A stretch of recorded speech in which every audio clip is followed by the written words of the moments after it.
Senate Majority Leader Thune, welcome back to Meet the Press. Thanks, Kristen. Great to be with you. It is great to have you. Unfortunately, we have to start on this devastating news out of New Orleans, this terror attack. You have now been briefed. It claimed 14 lives. What is the latest information that you have about the investigation? Well, horrible news, obviously, and our hearts and prayers go out to all of the victims' families, those who are still injured, praying for their recovery. But what a horrible way to start the new year. And it points to the need to get the answers and to make sure it doesn't happen again. And I think that as more information comes out and the investigation is more fully completed, I think we'll have more of those answers.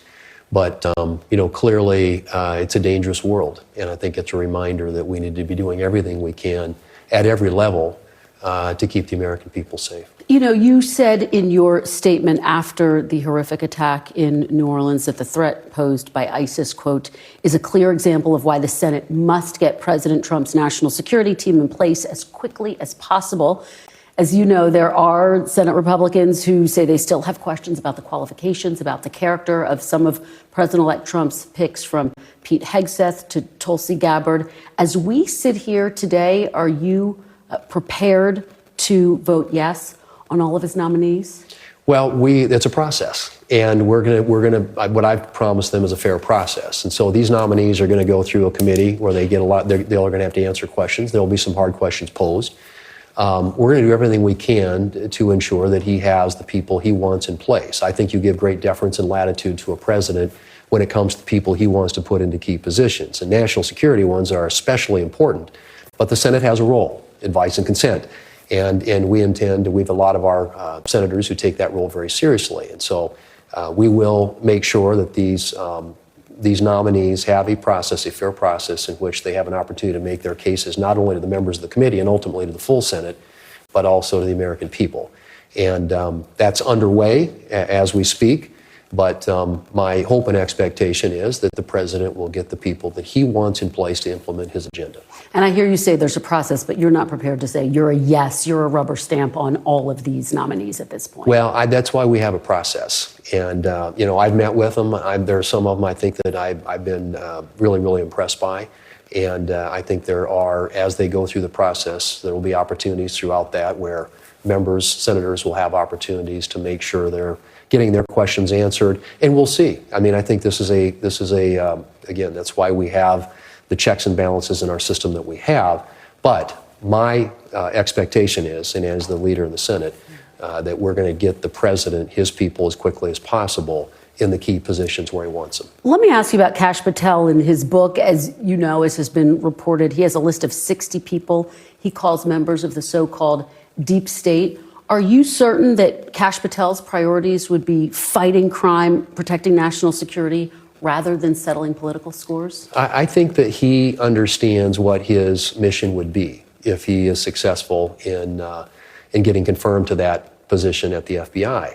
The FBI is an agency that I think is in need of reform and needs a good makeover, so to speak, and probably a good amount of house cleaning when it comes to just the perception the American people have of it.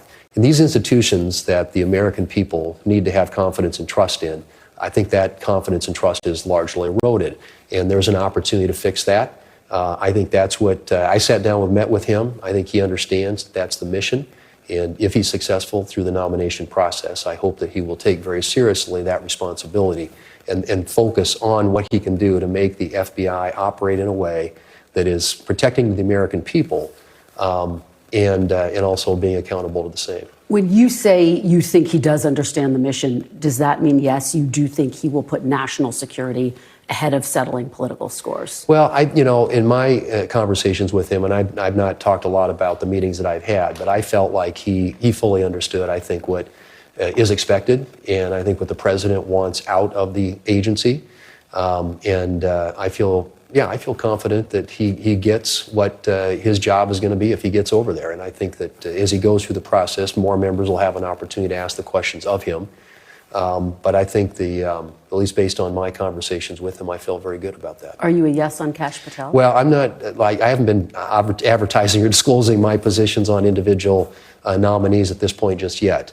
But my job is to make sure they get a fair process. And so I intend to do that, and I think that's underway. Let's talk about the Republicans' agenda. Yeah. When I spoke with President-elect Donald Trump, he said that his mass deportation plan was his top priority. He wants to deport everyone who is here illegally. Do you support that plan to deport everyone who is here illegally? Well, I think there are certainly there are categories, people who have committed crimes. There are over 1 million people that the current administration had targeted for deportation. And so I think that we have to take seriously the fact that there are a lot of people in this country today, over 10 million, who've come in just in the last 4 years under this administration's policies, many of whom are not here for good reasons. I mean, we know we've apprehended almost 300 people at the southern border. They're on the terrorist watch list. And you've got criminals and cartel members and gang members and all of the above. So I think that as we think about what those next steps are, the first thing is securing that border and making sure that we change the incentive structure so people are incentivized to come here illegally, which they have been for the past 4 years, and that we do everything to ensure that the border personnel, the ICE agents and border agents have the resources that they need to do their job. Now, some of that means physical barriers, some of it means technological barriers, et cetera. And those are all going to require resources, and then some is going to require deportation of certain people who are here illegally. How that gets translated into actual policy and action will be a function of the new Border Czar and Homeland Security Department Secretary, who will be our Governor, Kristi Noem. And of course, it's incredibly complicated. You need 24 more times ICE detention capacity just to deport 1 million people in 1 year, not to mention more agents, more judges, more planes for deportation. In 2016, You actually said deporting everyone here legally wasn't realistic. Have you changed your mind about that? Do you think it's realistic? I think you've got...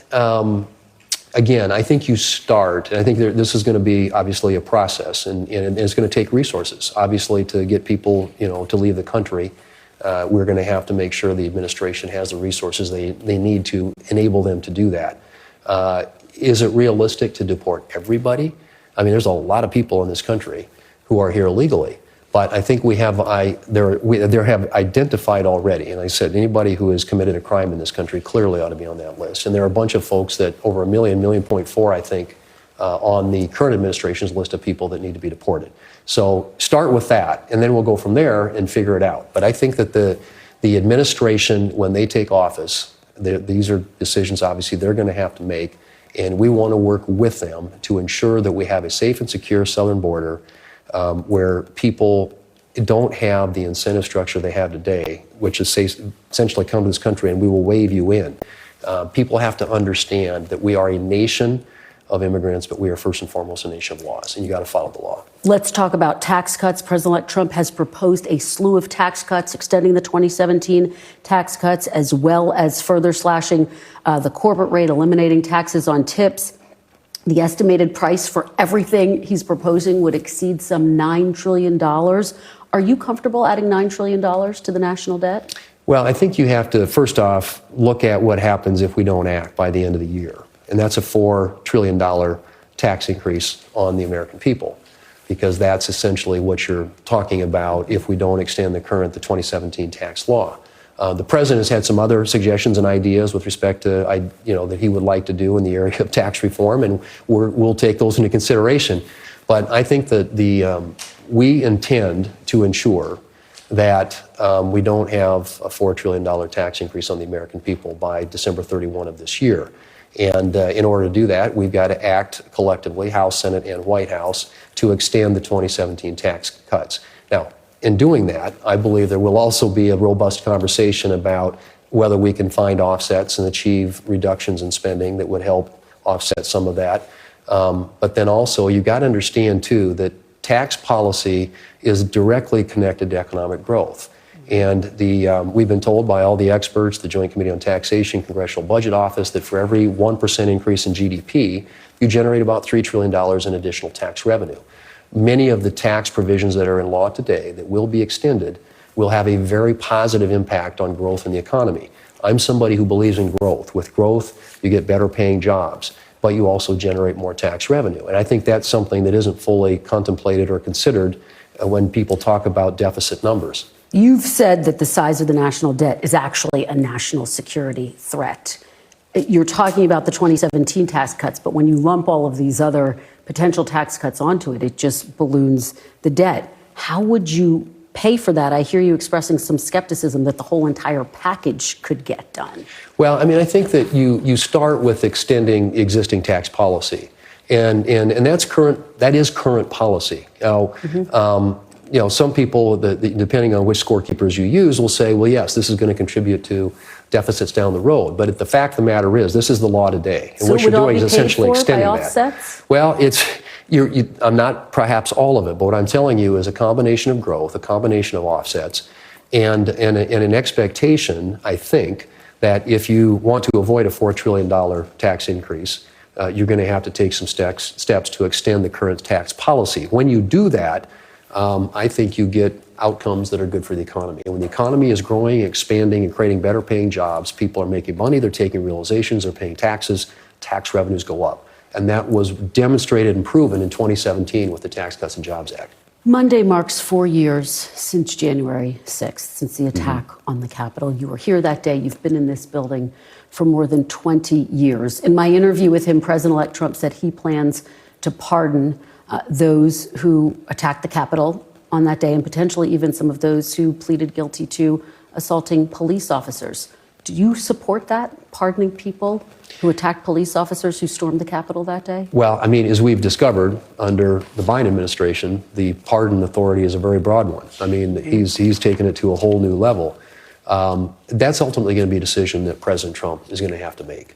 And, what I'm focused on is the future, and not looking in the rearview mirror, but looking at the windshield and what we have to do. I think you learn from the past, you remember the past, but you live in the present and the future. And right now, we have an agenda which consists of a stronger, more robust economy, energy dominance, rebuilding our national security and securing our border. Those are things that we want to get done, which I think the American people voted on in November and gave President Trump a very decisive victory. And I think the expectation is that we're going to work with him to accomplish that agenda. As the majority leader in the Senate, though, what message do you think it would send to give pardons to people who pleaded guilty to attacking police officers who stormed this building 4 years ago? Well, look, I mean, again, it's ultimately going to be a decision that the President of the United States, the pardon authority exists with him. My job right now is to help the President get the people into the positions that he wants to implement his agenda, and then work constructively with him, with the House of Representatives, on an agenda that we think is what the American people voted for. And that, you can't be looking in the rearview mirror to do that. That's 4 years ago. I think the American people are living in the present, and I think they want the work that we're doing to be done with an eye toward what we can do to improve their lives today. President-elect Trump told me he is open to doing a deal with Democrats to protect Dreamers, those who were brought here illegally as children. Do you commit to working with Democrats to try to get a deal on the Dreamers? Well, if the President of the United States, he's obviously going to lead on a lot of this policy with respect to the border. But that is an issue that I think on which there could be some bipartisan cooperation. In the past, at least, there have been conversations around, if you get the right things with respect to border security, that might be part of a conversation where you could get a package.